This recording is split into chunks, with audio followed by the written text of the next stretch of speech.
Up next on U.S. Bank Business Watch, presented by the Business Courier. Can you afford to live in Over the Rhine? And if you can, are there homes available? Oh, how the times have changed. Another new use for the massive building that used to house the Enquirer's printing presses. And Chore Monster strikes again, offering more and better features, and now it's all free. U.S. Bank Business Watch is next.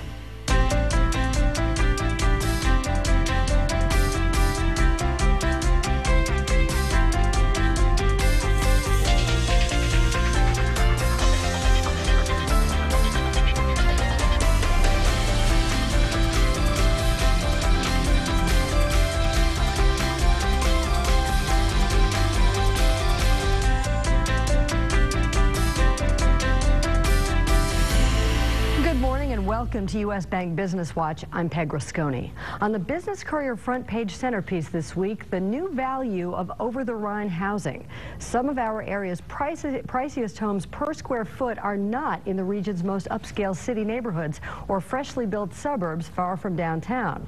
They're in OTR, a neighborhood that barely had any home ownership and did have a reputation for violent crime and drug dealing 10 years ago. But today, there's a new master plan. Of the 44 OTR condos listed for sale in April, 8 were priced above $300 per square foot. In the past 6 months, 3 have sold for more than that, including a 965 square foot condo near Music Hall that sold for $321,000. The sky-high prices and the intense buyer demand that created them have city leaders and the nonprofit Cincinnati Center City Develop Corporation, or 3CDC, euphoric at the progress that's been made in a place once left for dead.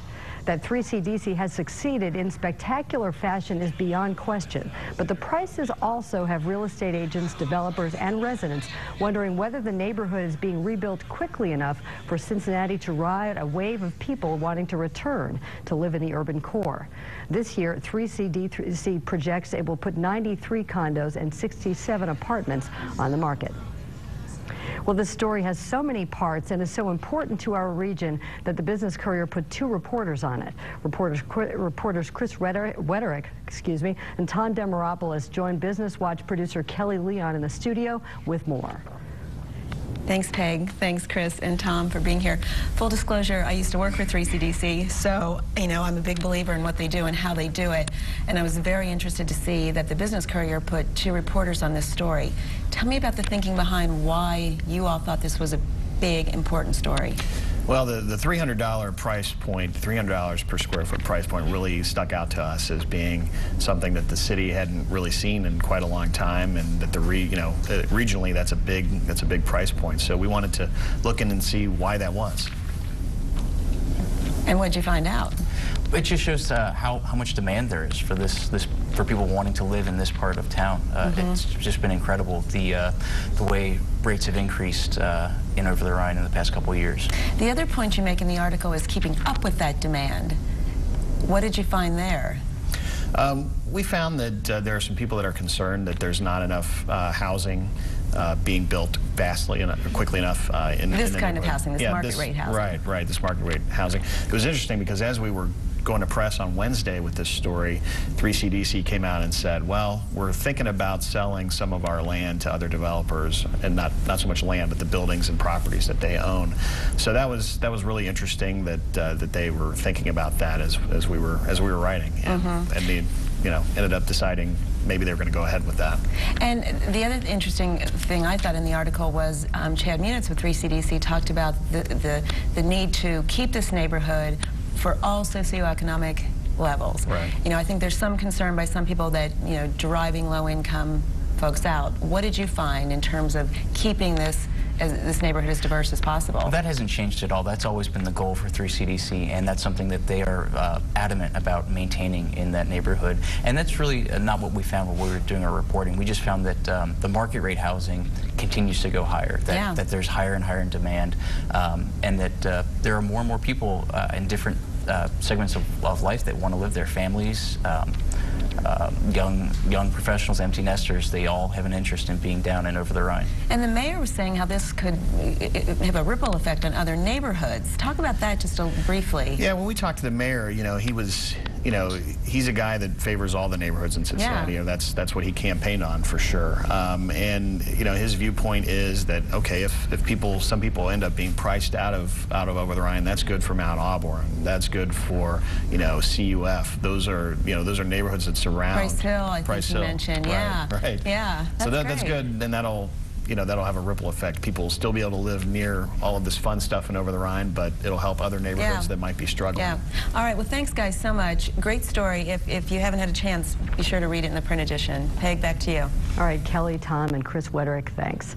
Interest in urban living is also emerging in an unlikely place, Warren County. The Otterbein Retirement Community is considering a project for people of all ages that would include a mix of housing, retail, park space, and even a community college. Warren County planning and zoning workers have been visiting some model communities around the country for new urbanism. The mini city would be located on 1,400 acres south of Lebanon and adjacent to the existing Otterbein Senior Lifestyle Community. Picture homes of all sizes, shopping and restaurants centered around 5-minute walkable spaces. We're seeing a huge impact and an increase in development, especially in our areas that we deal in right now. And we feel like the economy is coming back, especially for the housing market. The project could take 3 to 40 years to build out. Homes would likely cost $150,000 to $500,000 in today's dollars. The village of Indian Hill is known for being one of our area's wealthiest neighborhoods. Dina Manessi has been city manager of Indian Hill for nearly a year and a half and says its schools, green space, bridle trails, and high-quality services make the village a desirable place to live. She says all Indian Hill residents have one thing in common. But I think one of the common themes that you see amongst all the residents here is their passion for the community, their pride in its history. They also are very generous. They want to give back as much as they can. They want to give back to help compensate for what the village provides them. Indian Hill is number 2 on the Business Courier list of wealthiest zip codes, right behind Terrace Park. Well, General Electric plans to bring 1,400 jobs to the Cincinnati area, the biggest announcement of new jobs in Ohio in the last 10 years. They hope to break ground on a shared services center by the end of the summer. The big question is where. GE will only say they are looking at a few sites in Hamilton County and the surrounding counties in Ohio. Sources close to the project say there are 3 primary locations being considered: the industrial area in and around Mason, big plots of land available for development in Oakley, and the Banks project between the stadiums on the Ohio riverfront. Wherever it goes, it will bring 1,400 new jobs to the region, and they're high-paying jobs. They will be professional jobs. We're actually going to, in this shared service center, have our enabling functions. So if you think about finance, information technology, human resources, professional jobs that will, give us an opportunity to consolidate. Cincinnati Mayor John Cranley said locating the center at the Banks would be, as he put it, a game changer for downtown. Cranley could not speak in specifics about Oakley or the Banks locations because the city has signed non-disclosure agreements with GE. The Chamber of Commerce in Mason says negotiators there are also sworn to secrecy. There are lots of angles to this story, and the Business Courier has them all covered online, so be sure to check out the website. The Cincinnati Enquirer's former printing plant facility in the West End has a new owner. The Wegman Company has purchased the facility for about $2 million. Scott Wegman, president of the family-owned office furniture company, said he will move his company's operations into the massive building from 7 existing buildings. It's huge. I mean, the building is monstrous. And the other key thing is moving, when we're looking for this facility, or found this facility, and being so close to the urban core, that was always a criteria that we wanted to maintain. Wegman says the relocation will improve efficiency. The move will happen in phases and is expected to happen in the next 30 to 45 days. Assurex Health currently has 1 brand and 192 employees, but the Warren County company is growing fast.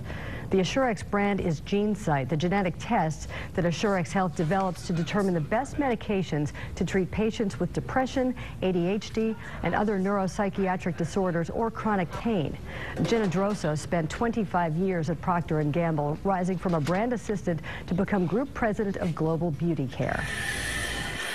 I've spent my whole career growing and scaling businesses and working on products that were highly scientific, and then building education and awareness among consumers, and in this case, doctors, about that.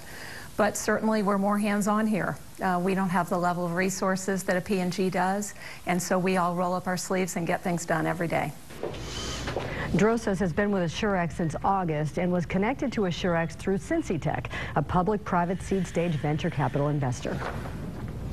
The Cincinnati startup Chore Monster, whose app uses cute monsters to make chores fun for kids and easy for parents to incentivize and track, launched a major update based on feedback from parents who are heavy users. One big change, the app is now free. There's no monthly subscription fee. Chore Monster now includes a brag bar for posting the chores your child has done on social media, more options for scheduling chores, and the monsters are interactive. Chore Monster lets children earn points for completing chores. Those points unlock monsters and rewards set by parents, things like extra time to play video games, a trip to the movies, or an ice cream snack. Well, up next on U.S. Bank Business Watch, it looks like another new hotel is coming to the tri-state. And the end of an era and a new beginning for the site of a longtime Northern Kentucky inn.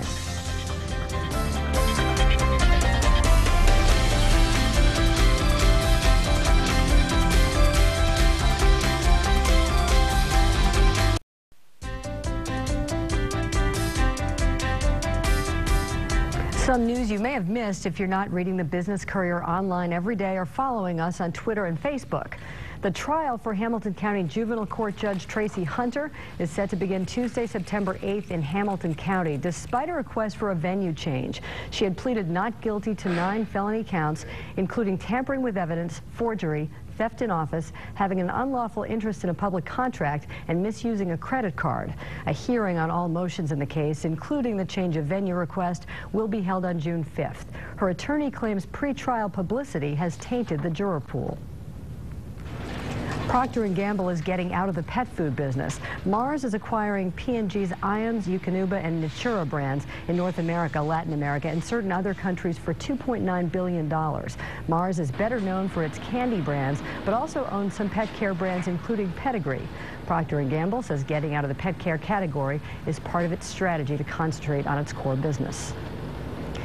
The Public Library of Cincinnati in Hamilton County will break ground on 3 new branches later this month. The new branches in Clifton, Reading, and St. Bernard are expected to open in spring or summer of 2015. The effort is part of the library's $11.7 million facilities plan. The new Clifton branch will be located in a 10,000 square foot house on Brookline Avenue, which is on the National Register of Historic Sites and was donated to the library. It will replace the 2,500 square foot storefront location on Ludlow Avenue. The planned hotel development near Newport on the Levee has been approved for $8 million in tax incentives from the Kentucky Tourism Development Finance Authority. Louisville-based developer Musselman Hotels is expected to create a $33 million 150-room hotel across from Hofbrauhaus, as well as another project in Frankfort using the funding. Also on Friday, the new family-friendly Wizards Magic Theater opened at the Levee. It will feature 60-minute magic shows with a new star and new tricks each week. And demolition crews began tearing down the old Drawbridge Inn last week in Fort Mitchell. The owner of the property has plans for a mix of residential, retail, and medical office use. Christ Hospital has plans to become one of the anchor tenants on the site. The Drawbridge Inn closed in December 2012. Well, on the heels of the strong stock market last year, 2014 is on pace to be the busiest year since the dot-com bubble for initial public offerings. In today's U.S. Bank and Economic 360, Mike Dedeman, Vice President and Senior Portfolio Manager for U.S. Bank, joins Business Watch producer Kelly Leon in the studio to talk about what is driving the surge and what it tells us about the market. Thanks, Peg. Thanks, Mike, for being here. Good morning. We've been hearing a lot in the last few months about this recent wave of IPOs. Give us some background on that. Sure. So it is certainly drawing a lot of attention. And just to kind of set the stage, an IPO, or initial public offering, is when a private company first sells shares of its business on a public exchange. So essentially taking it from a small group of owners, its founders, its initial investors, and then making ownership available to anybody. And so with the stock market being so strong, we're seeing this wave because, think about it, if you're a business owner, you're not going to be too eager to sell your business to the public when the market's lousy. You want to do it when you can maximize value. Right. So with the market now at these record values, we see a lot of ownership interests looking to cash out. So it's kind of like the dot-com bubble. There are certainly a lot of parallels that we can draw there. I think the easiest parallel is certainly the sheer volume.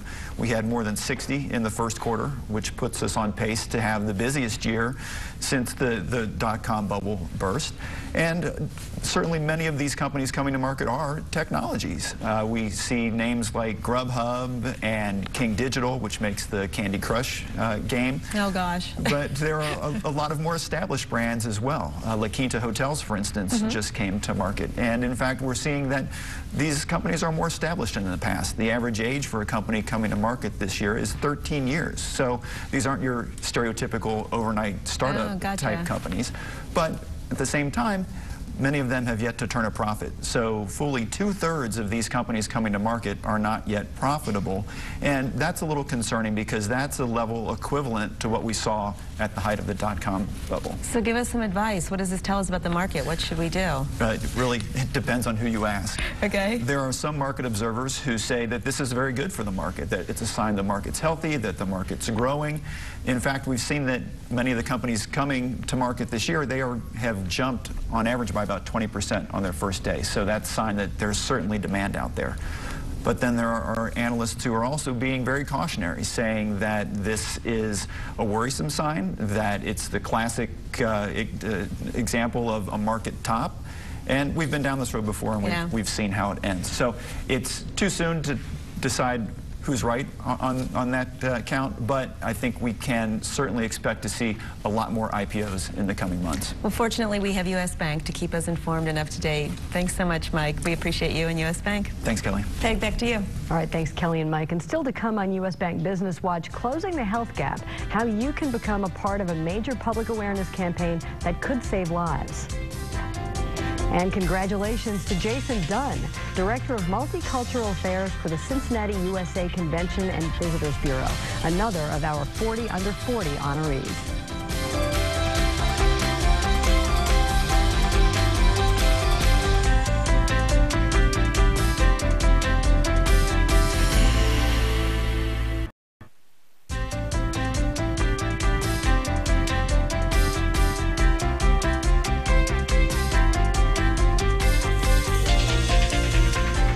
Morning's Business Insight. The Center for Closing the Health Gap is a nonprofit organization committing to raising awareness about and eliminating racial and health disparities across greater Cincinnati. It's celebrating its 10th year and getting ready for an annual event that brings health care access directly to the Cincinnati community. The entire day is designed to focus on increasing awareness and establishing good health habits for the entire family. The event is scheduled for Saturday, April 26th, less than 2 weeks away. Business Courier editor Jamie Smith is in the studio with Closing the Health Gap Executive Director Renee Mahaffey-Harris with more on the day and why it's so important to our community. Jamie and Renee. Thanks, Peg. Thanks for being here today, Renee. Thank you, Jamie. So tell me, the Center for Closing the Health Gap, tell me what it really is and what your goals are. Okay, well, first of all, last year you recognized, honored Dwight Tillery, former mayor of the city of Cincinnati, with the Second Act Award for his establishment of this organization. You know, his vision led to kind of just looking at this issue of health disparities. And in 2002, the Institute of Medicine released a report that talked about the fact that racial and ethnic health disparities were causing a segment of our population to die sooner than others. And those diseases are about 10-fold, 10 different types of diseases that minorities lead in premature death from a mortality and morbidity perspective. However, there is a way to improve those statistics. And so the Center for Closing the Health Gap was created 10 years ago by Dwight Tillery. And our work really focuses on equipping and empowering individuals in the community to be a part of the health solution. So healthcare is 20% of the equation. The other 80% are social determinants of health, which is what are those root causes of that? It's where you work, live, and play. So it's the environment that people live in. It's access to healthy foods. It's information and education on how to cook healthier, what you can do as an individual to take more control over your health outcomes. That sounds like a bunch of health information, but I mean, the reality is everybody can do a piece to be a part of improving their health. And yes, you can provide access to care, but until you begin to educate and really empower individuals to understand what they can do to be a part of that health solution, we're not going to be able to see the changes we need to in the area of health disparities. Is there a focus on any specific age, or is this for the entire family, or?